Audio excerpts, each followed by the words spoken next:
que no se ha cortado la mano de Jehová para salvar, ni se ha agravado su oído para oír. Ahora dice, pero vuestras iniquidades han hecho una división entre vosotros y vuestro Dios, y vuestros pecados han hecho ocultar de vosotros su rostro para no oír. Fijaros hasta dónde llegó Israel de tanta idolatría, alejándose de Dios hasta qué extremo. Y de hecho el primer versículo dice que la mano de Jehová nos ha cortado y que su oído todavía sigue oyendo. Dice, pero por culpa vuestra el pecado ha sido como un muro de frente que hace que no permita ni que te oiga ni te vea.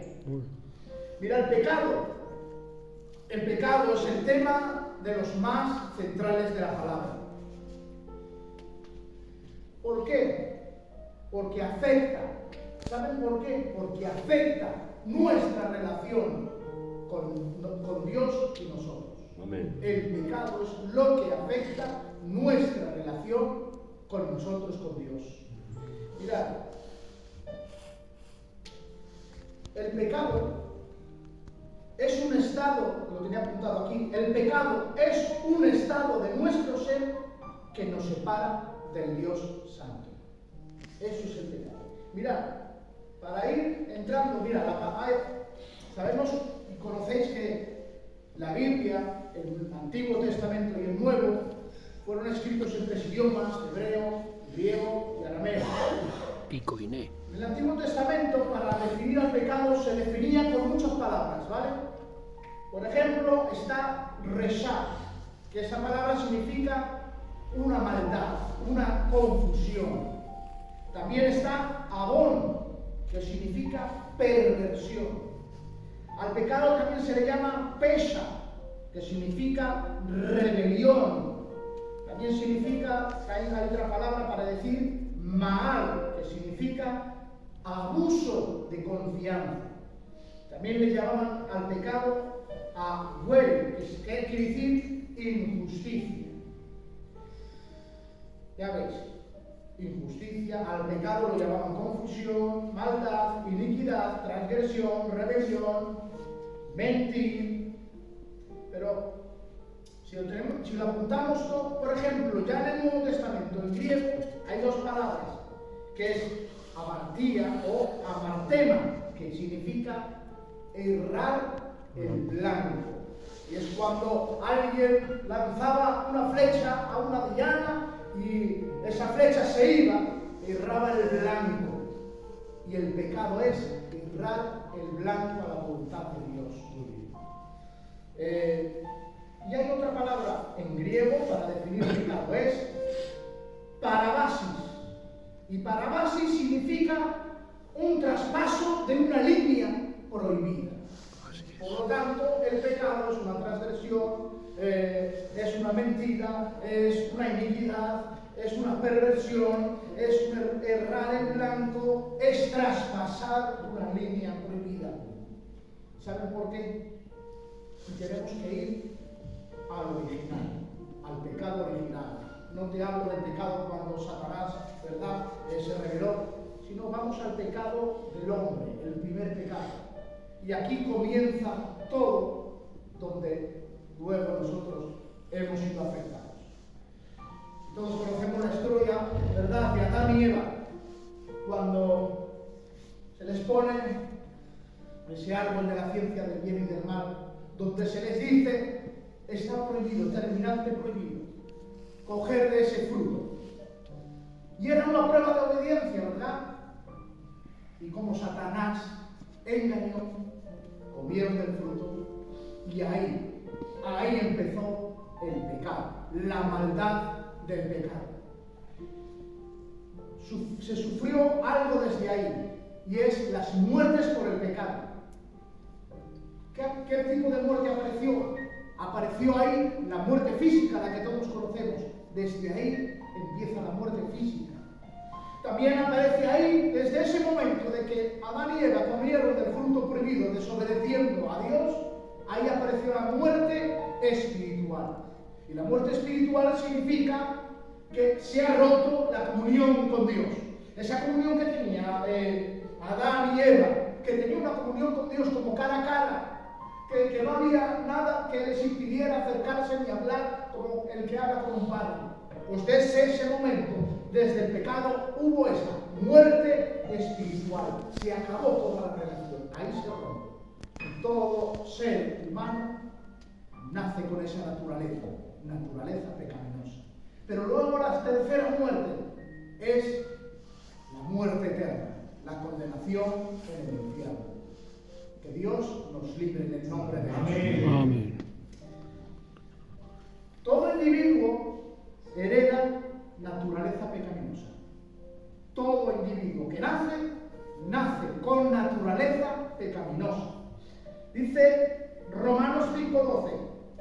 Dice, y solo vamos a dar la primera frase que dice, como el pecado entró en el mundo por un hombre, dice, y por el pecado la muerte. Así la muerte pasó a todos los hombres por cuanto todos pecaron. Amén. Ahí vemos, todo individuo que nace con una naturaleza pecaminosa, con deseos a pecar.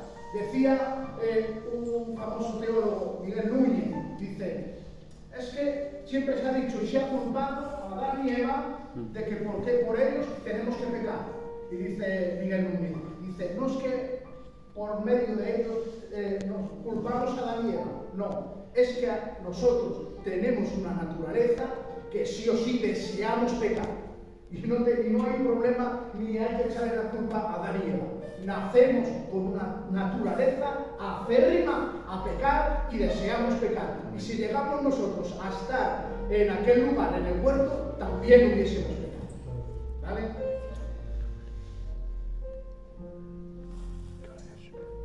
¿Qué es pecado? El pecado es transgresión de la ley. Primera de Juan 3:4 dice, todo aquel que comete pecado infringe también la ley, pues el pecado es infracción de la ley. En otras palabras, el pecado es ir contra los mandamientos, las enseñanzas de Dios, porque por eso Dios había dado una ley. La ley se había dado para protegernos y guiarnos en ese tiempo en el buen camino, pero también la ley era como un espejo para vernos cómo estábamos, ¿vale? Entonces, es una transgresión de la ley. Por eso dice que cuando quebrantamos estos mandamientos, estamos cometiendo pecado. Es como, que luego lo daremos más adelante, es como el que de tráfico hace una multa. ¿Por qué? Se ha saltado los semáforos en rojo. Eso es transgresión de la ley que está puesta de tráfico. Entonces, en la ley de Dios, el cometer pecado significa hemos hecho algo que va en contra de Dios. Y así todos han nacido. Todo ser humano que nace inclinado al pecado.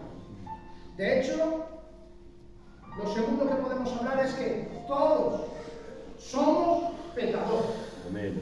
Todos somos pecadores. Romanos 3:23. Por cuanto todos pecaron, están instituidos de la gloria de Dios. Entonces, ninguno, jóvenes, nadie puede escapar de esta realidad, de la realidad del pecado. Todos en algún momento de su vida cometieron pecado y desde ahí hay una mancha en el hombre. No se salva nadie. Todos que nacen acaban pecando. Entonces, hemos transgredido la ley y somos pecadores, pero también el pecado tiene consecuencias. Romanos 6:23. Porque la paga del pecado es muerte. El pecado nos separa de Dios y nos conduce a una muerte espiritual. De hecho, ahora vamos a hablar de qué consecuencias puede traer el pecado en sí. Porque, fijaros, siempre el pecado trae consecuencias negativas. Mirad, número 1. ¿Qué consecuencia puede traer una vida de pecado o el que peca? Separación de Dios. ¿Qué nos hace el pecado? Nos aleja de la presencia de Dios, nos aleja de la comunión íntima de Dios. Que a veces queremos, es verdad, queremos estar en comunión con Dios, que queremos consagrarnos, pero el pecado, ¿sabe qué nos hace? Nos hace quitarnos de la comunión con Dios. Esa es una consecuencia del pecado. Quitarnos y separarnos de la comunión con Dios. ¿Qué hace el pecado, querido joven? Número 2. Hay un sentimiento que da el pecado. El que peca por cualquier cosa, ¿vale? Sea cual sea, aparece culpa y vergüenza. Hay pecados que vienen acompañados con sentimientos de vergüenza, de culpa, y a veces ese pecado afecta a la autoestima de la gente, afecta al bienestar de la persona, porque el pecado, no sé qué tipo de pecado, ya sabes qué tipo de pecado al hombre, a la gente, le trae sentimientos de vergüenza, de culpa. ¿Qué más? El pecado, una de las consecuencias que podemos hablar del pecado es que daña las relaciones personales.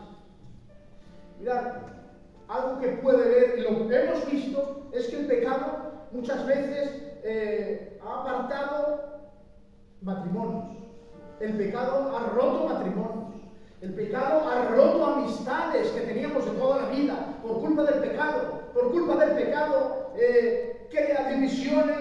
Por culpa del pecado hay resentimientos. Entonces, el pecado afecta nuestras relaciones. Separa de Dios, aparece culpa y vergüenza por lo que estás haciendo, te hace que tus relaciones personales, de amistades y personales, se dañen. Eso lo hace el pecado. ¿Verdad? ¿Pero qué más hace el pecado? Hay algo que muchas veces, sobre todo en la juventud, y es que perdemos bendiciones. Así es. ¿Cuántas bendiciones se han habido y en un joven se ha perdido porque, no sé, tiene un vicio, ¿verdad? El típico que fuma. Que no digo que sea un pecado de condenación o un pecado, sino que se han perdido muchas bendiciones.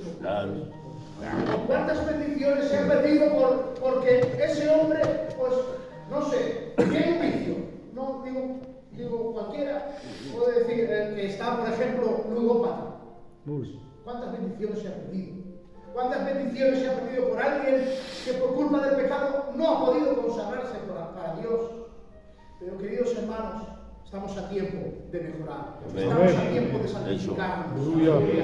Y eso lo hace el pecado. Que Dios reprenda el pecado en el nombre de Jesús. Te hace perder las bendiciones. ¿Cuántos hombres de futuro se han quedado estancados por culpa del pecado? Por culpa del pecado. Mirad, aparece algo también como consecuencia, es que hay consecuencias físicas y mentales del pecado. Por ejemplo, alguien que, con mucho respeto, que se dedica a la bebida va a acabar enfermo. Que se dedique a la drogadicción, con mucho respeto, va a acabar enfermo. Que se dedique, no sé, a otra cosa, cualquier cosa, acaba mentalmente mal y físicamente mal. Porque el pecado separa, queridos hermanos y queridos jóvenes. Voy a seguir rápido, ¿vale? Mirad, el pecado es tan poderoso que crea un ciclo repetitivo donde es tan adictivo que ese ciclo de pecado repetitivo, donde el pecado es querer saciarse más y querer más, nos aleja aún más de Dios. Eso lo hace el pecado. ¿Qué consecuencia? Nos aleja espiritualmente. ¿Por qué? Porque el pecado nos distrae de tal manera la juventud que impide nuestro crecimiento espiritual. El pecado nos impide buscar a Dios para tener una relación profunda con Él. Eso lo hace el pecado. nos aleja espiritualmente. ¿Qué más? Podemos ver que también es un efecto negativo en otras personas, en los que nos rodean, porque influye. También hay algo que hace el pecado, y es falta de paz. El pecado produce falta de paz. Y el pecado roba la paz. El pecado llena de ansiedad. El pecado llena de malestar. Por eso, si quieres tener paz en tu vida, en tu hogar, solo está en Jesucristo. Amén. ¿Qué más? Y la última es la más catastrófica y es la peor. Es condenación eterna. Eternidad en el infierno. Porque existe el infierno. Existe la condenación. No es un cuento de hadas. El infierno es real. Y no quiero llegar hasta a esta última parte de la condenación eterna. Hay condenación. Quien peque y siga pecando, se va al infierno. Quien siga pecando, hay condenación. Quien siga pecando, hay un lago de fuego preparado para los condenados. Por eso, queridos jóvenes, es hora de luchar para no caer en el pecado, para no llegar a estar condenados eternos. Sino porque hemos hablado, fijaros, hemos hablado un montón de cosas de lo que hace el pecado. ¿Cómo nos quita todo? ¿Cómo todos nacemos con naturaleza pecaminosa? ¿Cómo todos nos merecemos el infierno? Que nos lo merecemos el infierno, porque no aportamos nada. Nos merecemos el infierno y el pecado nos lleva al infierno. Y si seguimos pecando, vamos al infierno.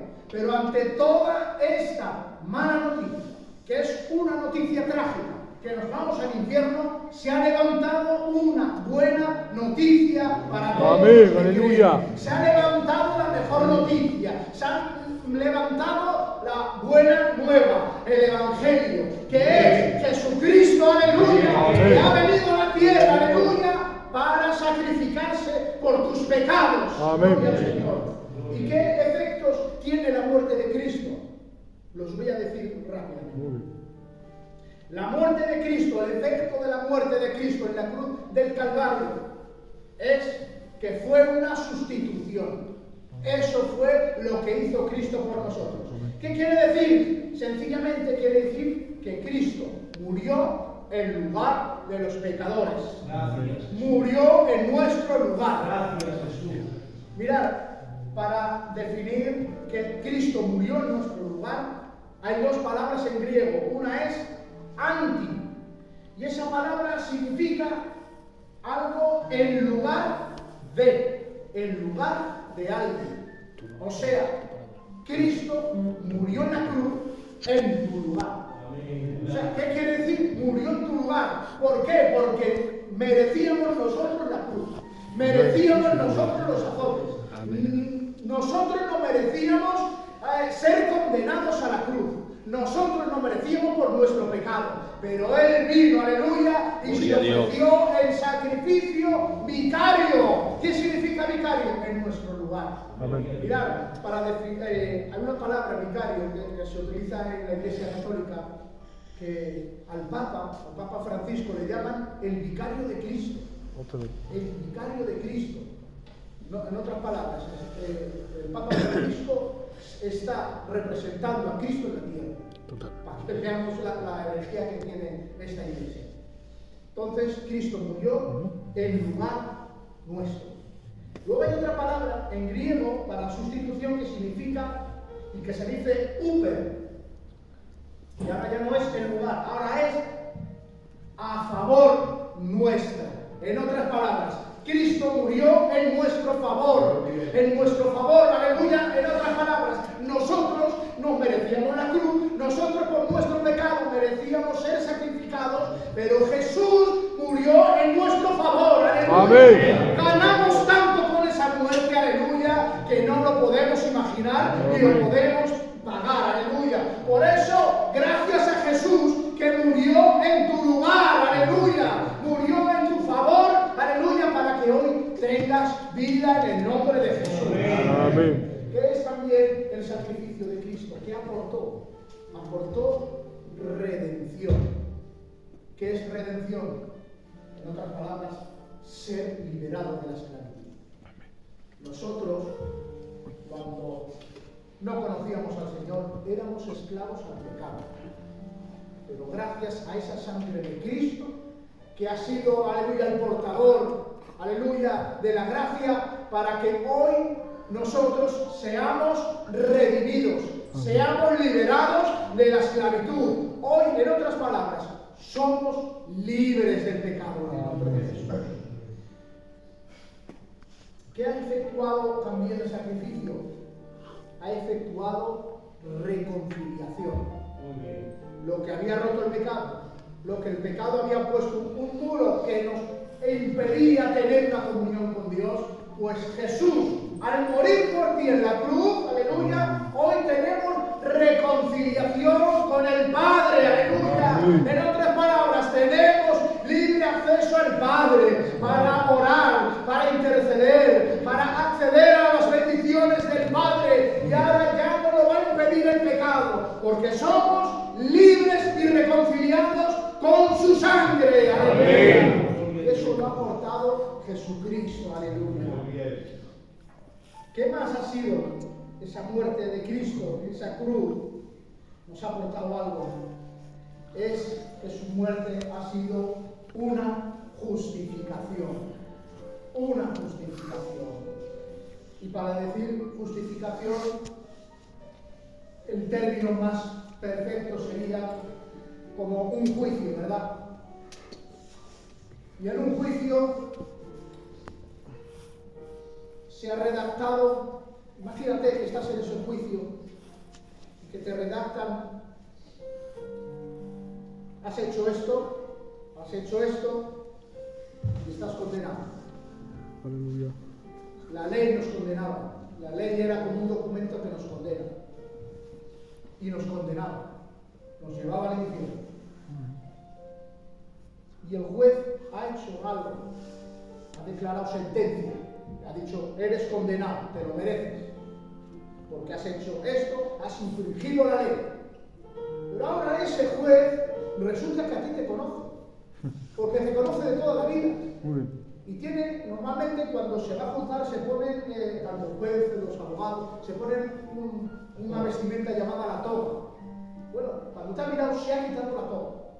Y ha dicho ante todos los que estaban allí presentes, ha dicho: yo a este hombre lo conozco, y como sé lo que hay que pagar, yo pago su redención y ahora es justificado. En otras palabras, Jesús en la cruz pagó el precio para que seas libre y ahora eres justo. En otras palabras, cuando te presentas al Padre, ahora ya no te presentas pecador. Ahora cuando te presentas ante el Padre, ya no te ve como pecador, porque ahora te ve justo, como que no has hecho nada, porque no te ve por lo que eres, te ve a través de Jesús, te ve a través de la cruz, te ve a través de su sangre, y a través de su sangre, ¿sabes cómo te ve? Como que no has hecho nada. ¿Por qué? Porque Jesús te ha justificado. ¿Cuántos dan un aplauso a ese Jesús?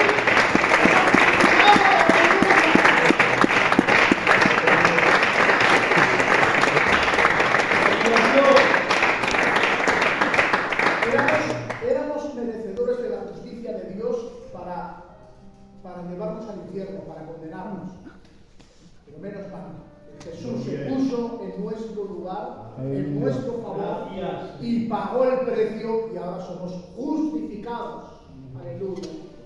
¿Qué más ha aportado Jesús en la cruz? Ha aportado algo, y es adopción. En el momento que recibimos a nuestro Jesús, que hemos recibido el nuevo nacimiento en nosotros, somos pasados a ser hijos de Dios, como adoptados.